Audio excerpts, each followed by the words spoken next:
যত টাকা লাগে আমি দেব।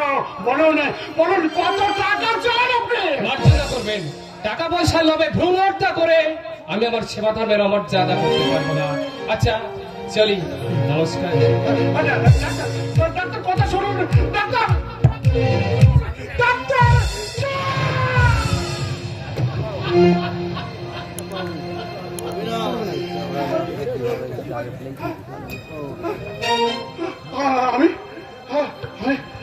আমি এখন কি করি? দুদিন পর যখন কথাটা প্রকাশ হয়ে পড়বে তখন তখন যে আমার মুখ দেখানো ভারী হয়ে যাবে। না না, আমি আমি এখন কি করি? আমি নীলু, আগে আগে বলুন এই তুই দাঁড়িয়ে দাঁড়িয়ে চোখের জল ফেলছিস। আপনার চশমার ভিতর দিয়ে তো জল গড়িয়ে পড়ছে কর্তাবাবু।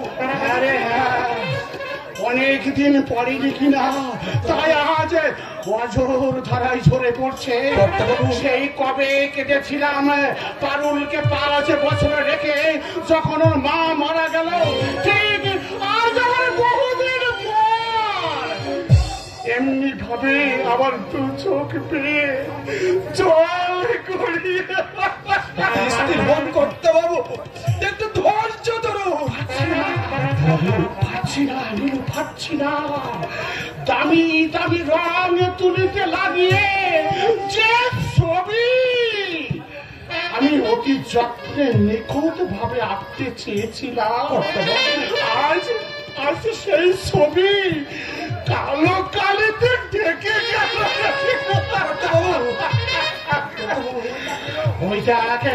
ওই যে ডাকে দিল তোর কর্তমা আমাকে হা করে গিলতে আসছে। সে আমার কাছে চিৎকার করে পরিত্রাণ চাইছে। কেন কেন তার মেয়ের এই দুর্দশা হলো? না না, আমি আমি এখানে থাকবো না। আমি পালাবো, আমি পালাবো।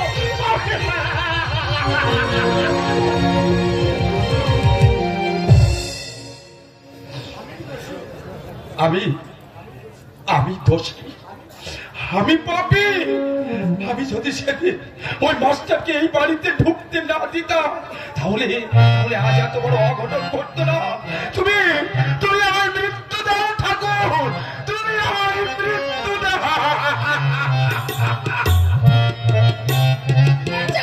আমার ভালো ছিল। চরিত্রহীন স্বামী আর তার মিথ্যাবাদী দাদা বৌদির সঙ্গে কিছুতেই আমার ঘর করা সম্ভব নয়। চেষ্টা করে দেখ না, যদি উত্তম। ও আমার একটা কথাও শুনে না। দাদা বৌদি ও বৌদি ভাত বেড়ে না দিলে খাওয়া হয় না। দাদার বিনা অনুমতিতে কোথাও যাওয়া হয় না, কিছু করা হয় না। আর আমি কিছু বলতে গেলে অমনি কেউ মতো সবই বুঝলাম, কিন্তু তোমাদের এই কিন্তু আর তবুর জন্য আজ আমার এই অবস্থা। বসন্তকে বিয়ে করলে আমি সুখী হতাম। ছেলেবেলা থেকে তাকে আমি চিনি, তাকে আমি জানতাম। তোমরাই আমাকে এই বিয়েতে বাধ্য করেছো। কি করলে তুই সুখী হবি? তোর সুখের জন্য যে কোনো সুখ সাধন করতে আমি প্রস্তুত। পারবে তোমার ওই বোনাইকে তার দাদা বৌদির কাছ থেকে আলাদা করে দিতে? দাদা বৌদি ওর মাথাটা খেয়েছে। ওরা আশকারা না দিলে এতদিনে ওকে আমি বাগে আনতে পারতাম। তোর কথা আমি রাখবো। প্রয়োজন হলে গৌতম সেনের সংসার ভেঙে 2 টুকরো করে দেব। তাই দিও দাদা। অচিরে আমার কথার বৈধ প্রমাণ তুই পাবি দাদা। একমাত্র ছেলের মন। তোর সুখের জন্য পারলা এমন কোন কাজ এই পৃথিবীতে নেই রে। আলাদাই আমি হতে চাই, তখন দেখবো ওই দাদা বৌদির জন্য কত দরদ উঠলে ওঠে। দরদ আপনি কেটে যাবে ছোট বউ। থামো তুমি। ছোটবেলা থেকে ও আমাদের অতি আপন করে দেখে এসেছে, তো তাই। থামো তুমি। তোমাদের স্বামী স্ত্রী মিথ্যাবাদীর সঙ্গে কথা বলতে আমার ঘৃণা হয়। বললি আমরা মিথ্যাবাদী? নয়তো কি? আলমারি থেকে যেদিন পারুলের ফটোয়ার চিঠি আমি পেলাম, সেদিন তুমি কি বলেছিলে আমায়? শুধু তাই নয়, পারুলের সম্বন্ধে আমার স্বামীকে বোঝাবার জন্য বৈঠকখানায় বসে যে তোমরা শিখিয়েছিলে, আমি আড়াল থেকে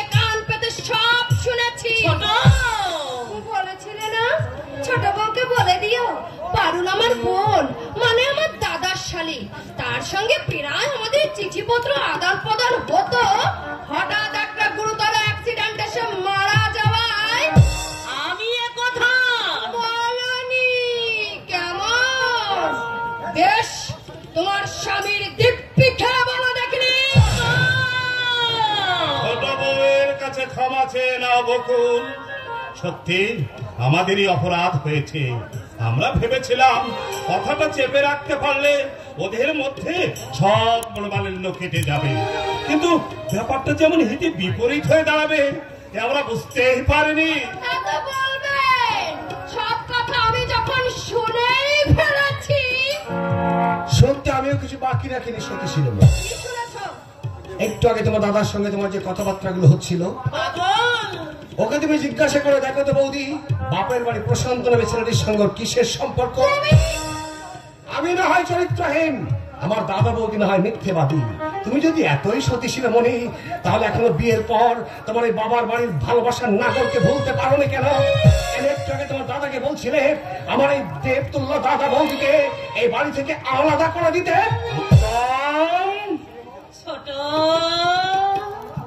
এই ছোট, আমরা আলাদা হয়ে গেলে তুমি সুখী হবে। হবে বই কি? এই তোমাদের জন্যই তো আমাকে আমল দেয় না। ছি নীলিমা, ছি। দাদা বৌদির মুখের উপরে এই কথাটা বলতে তোমার বিবেকে একটু বাঁধলো না? কেন বাঁধবে? অগ্নি সাক্ষী রেখে তুমি আমাকে বউ করে ঘরে এনেছো। তোমার ভালো মন্দ বলবার সবকিছুর অধিকার আমার আছে। ওগো, আমার অগ্নি নারায়ণ সাক্ষী রেখে বিয়ে করাবো। এতদিন পরে তুমি এসেছো আমার ভালো করতে, কিন্তু একটিবার ভেবে দেখো তো, মায়ের সেবা যত্ন দিয়ে এই বৌদি যদি আমাকে সেই ছোট থেকে বড় না করতো, আমার দাদা যদি নিজে লেখাপড়া বন্ধ করে দিয়ে আমাকে লেখাপড়া না শেখাতো, তাহলে কি তুমি আমার গলায় মালা দিতে পারতে? তুমি কি পারতে এই বাড়িতে দাঁড়িয়ে আমার দাদা বৌদির বুকে আঘাত দিয়ে কথা বলতে? তোকে আর বক্তৃতা দিতে হবে না। ঠিক আছে বৌমা, তুমি যখন বলছো আমরা না হয় আলাদাই হয়ে যাব। তুমি কি বলছো? আমিও বলছি দিদি। তোমরা এই সংসার থেকে আলাদা হয়ে যাও, তাই না? আর আমিও বলছি তুমি ভালো করে কান খুলে শুনে নাও। প্রয়োজন হলে তোমাকে ত্যাগ করে আমি আমার এই রাম সীতার মতো দাদা বৌদির পদ সেবা করে সারাটা জীবন কাটিয়ে দেব। তবু তোমার মুখে হাসি ফোটাতে আমি আমি কোনদিন তাদেরকে আলাদা হতে দেব না। উপায় নেই নীলিমা, উপায় নেই। আমার এই দাদা বৌদি আমাকে ছোটবেলা থেকে মা বাবার স্নেহ ভালোবাসা দিয়ে তিল তিল করে বড় করে তুলেছে, আর তুমি তোমার মায়া মন্ত্রে বশীভূত করে আমাকে আবার বড় থেকে ছোট করে দিতে চাইছ। তোমাদের উত্তম হয়ে বেঁচে থাকতে চায় দাদা। হিংস্র দানবীর কথায় দেব দেবীকে নির্বাসনে পাঠিয়ে অধমের পরিচয় সে দিতে চায় না দাদা, কোনদিন না, কিছুতেই না। উত্তমের কথায় তুমি রাগ করো না বৌমা, আমি তোমাকে কথা দিচ্ছি। কথা তুমি দিও না। পাগলের কাছ থেকে আলাদা হয়ে গিয়ে আমি যে থাকতে পারবো না। স্বামীর মাঝে মরার সময় আমার কোলে ওকে তুলে দিয়ে গিয়েছিলেন। ওকে যে আমি বহু কষ্টে বড় করেছি গো, নিজে না খেয়ে আমি ওকে খাইয়েছি। অসুখে বিসুখে সারাটা রাত ধরে আমি কেঁদে কেঁদে ভগবানকে ডেকেছি। ওকে কোলে নিয়ে আমি ঘুম পাড়ানির গান গেয়েছি। আর আমি বুঝি কিছু করিনি? ভেবে দেখো তো সেই ঝড়ের রাতের কথা। শো শো শব্দে বাতাস বইছে, পরস্পর করে বাস ডাকছে, চারিদিকের গাছপালা থেকে পড়ছে, একটা জনপ্রাণী বাড়ির বাইরে বেরোতে পারছে না। অথচ আমি জোরে চলে গেছি ওই অসুস্থ ভাইয়ের ওষুধ আনতে, যে বছর করে নেয় যারা দেখা একেবারে ওঝার হয়ে গেল। অসুখ কথা বলো না গো, আমার গায়ে কাটা দিচ্ছে।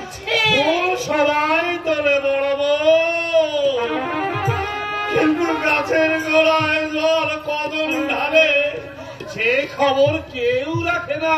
না রাখো, তবু আমাদের বড় করা গাছের ছায়া ছেড়ে আমরা কোথাও যাব না গো। যেতেই হবে বাবু, যেতেই হবে। ওই গাছ যখন ছোট ছিল তখন আমাদের অধিকারে ছিল, এখন যে বড় হয়েছে আমাদের অধিকারও ফুরিয়ে গেছে। না না, আজও সে আমার ছোট্ট পাগলটি রয়ে গেছে। আজ আমি ভাত বেড়ে না দিলে ও ভাত খায় না, আজ আমি জল তুলে না দিলে ও চান করে না, আজ আমি আয়না ধরে সামনে না দাঁড়ালে ও মাথায় চিরুনি দেয় না গো। আমি চলে গেলে এসব কাজ ওর কে করে দেবে বলো? আমি তো রয়েছি। হ্যাঁ হ্যাঁ, আজ থেকে ছোট বউ। ছোট বউ করবে তার বউয়ের কাজ, আর এই বড় বউ করবে তার মায়ের কাজ। ছেলের কাছ থেকে মা কি কখনো দূরে সরে গিয়ে থাকতে পারে? বোন পারে না রে, কখনো পারে না, কখনো পারে।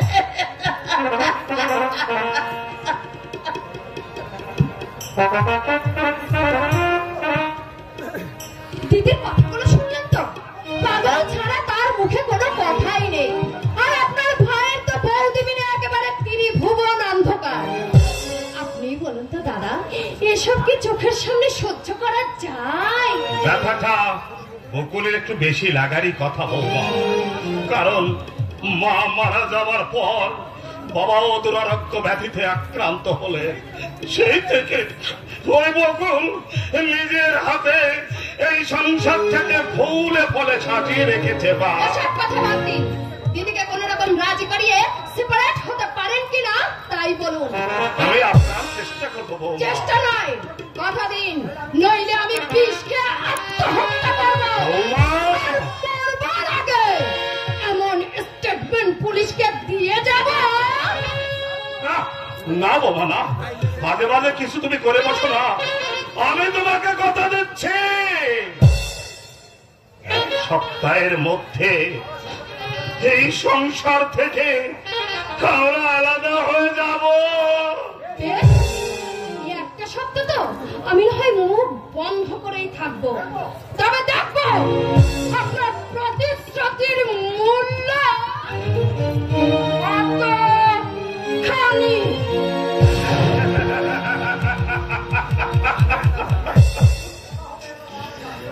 কোথা হতে এলো বান জানিল না কেউ, নীর ভেঙে দিয়ে গেল তীর ভাঙা ঢেউ। শত ডাকে ভগবান দিল না ছাড়া, রইল না সম্বল কিছু অশ্রু জল ছাড়া।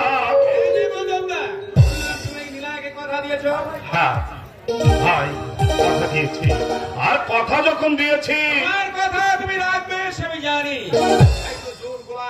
বলেলাম সূর্য পশ্চিম উঠতে পারে, কিন্তু ভাসমের কথা হবে না। ভগবানের কাছে সেই প্রার্থনাই করো তোমার ভাই। তোমার বোন সে তো আমারও বোন, সেই বোনের দুঃখ লাঘব করতে আমি যেন কখনো পেছপা না হই, আমি যেন কখনো পেছপা না হই।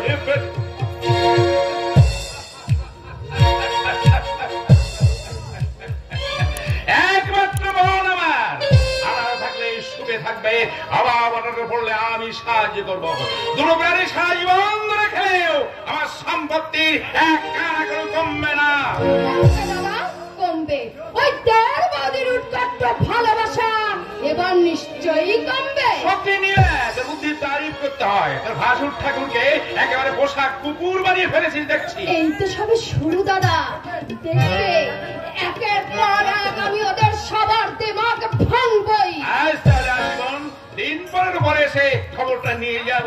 না দাদা, এর একটা ফয়সালা না হওয়া পর্যন্ত তোমার বাড়ি যাওয়া চলবে না। একটা সপ্তাহ তো ও দেখতে দেখতে কেটে যাবে। কিন্তু কুটুম্বের বাড়ি এতদিন থাকা 100 বার থাকবে, 1000 বার থাকবে। এমনি এমনি তো আর বোনের বিয়ে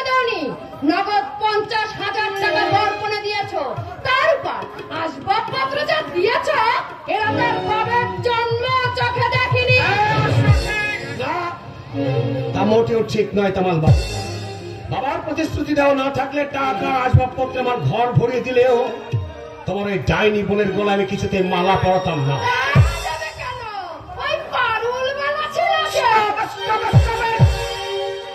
তোমার ওই পাপ মুখে তুমি পারুলের নাম উচ্চারণ করবে, তার সঙ্গে তোমার আকাশ পাতাল ব্যবধান। সে স্বর্গের পারিজাত আর তুমি নরকের কাল। সে অমৃত লালনা আর তুমি নরকের একটা কাল প্রেমিক। তোমার সুখের জন্য এত বড় ত্যাগ স্বীকার করলো, আর তুমি তুমি তারই জন্য আমাদের সোনার সংসারটাকে বিষের ধোঁয়ায় ভরিয়ে দিতে চাইছো। ভেবে দেখলাম এই যে একজন স্বার্থবাদ ভদ্রলোকের সামনে দাঁড়িয়ে তার হিংসুটে মুখরা বোনকে তিরস্কার করছে গৌতম সেনের ভাই উত্তম সেন। 50,000 টাকা বর্পণ আর কয়েক হাজার টাকার আসবাবপত্র দিয়েছ বলে আমি যে তোমার এই বোনকে স্বর্গের দেবী জ্ঞানে মাথায় তুলে ধেই ধেই করে নাচবো, এটা বড় সম্বন্ধে বসা। এই মনোভাবা সম্পন্ন মেয়েদের ঠিক যেভাবে নেগলেক্ট করা উচিত, আমি ওকে ঠিক সেভাবেই নেগলেক্ট করবো।